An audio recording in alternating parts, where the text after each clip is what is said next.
So I did a video recently about General Patton being woke, and it was a joke, right? It was a 4-minute long setup for a punchline. The whole thing was Trump saying, "Do you think General Patton was woke? I don't think so." And I was like, well, he was a big fan of DEI with the first all-black tank division in his army, and he was a huge leader in Antifa. He spent like all of his time killing fascists. So yeah, he seemed pretty woke. That was the first part of the joke, right? And then that led into the fact that them calling themselves anti-woke, it sounds clunky, it sounds dumb. And that led into, you know, if you're woke, you're awake so you can see all of the things going on in society. And the opposite of that, anti-woke, would be asleep so your eyes are closed so you cannot see all of those things going on. But cannot sees is still kind of clunky, doesn't sound great. But if you get rid of the can, it still gives you the same point, the same message, but it sounds a little better. So we should just start having them call themselves Nazis. You know, they're anti-woke, so they choose to not see what's going on in the world. That was it. The whole thing was a setup for that joke. But some of y'all took the General Patton shit just way too seriously. First off, everything I said about General Patton was factual. It was put in the context of a joke setup, but it was still factual. Now sure, if we take an honest look at General Patton, he was an asshole in a lot of ways and had more than his fair share of character flaws. But some people got real butthurt about my glorification of Patton and just started word vomiting debunked Patton myths all over my comment sections. But one particular commenter took it to just a whole new level of ignorance, and then I had to share it with you because it was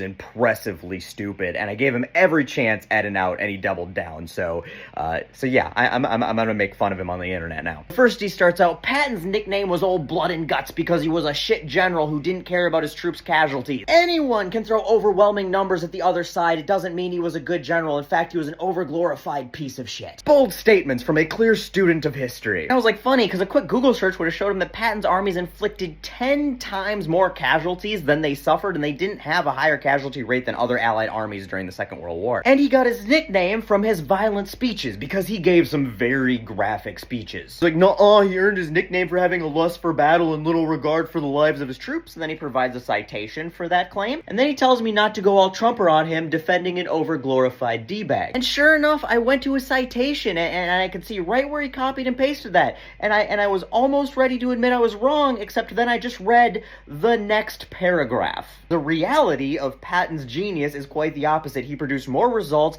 in less time with fewer casualties than any other general during the war. And then the paragraph immediately after that one says that Patton said you were going to be up to your neck in blood and guts, and that left quite an impression, and his nickname from then on out was Old Blood and Guts. So I responded to him by just copying and pasting the direct quotes from his citation into his comment thread. And then I asked him if he wanted me to keep pasting direct excerpts from his own citation here, if he was ready to apologize yet. So I gave him an out, right? I mean, I was sarcastic, smartass out, but it was an out. It would have ended there if he'd have been like, yeah, okay, sorry, I was wrong. He didn't take that out. He doubled down. You act like this country doesn't glorify and fluff up its past history leaders.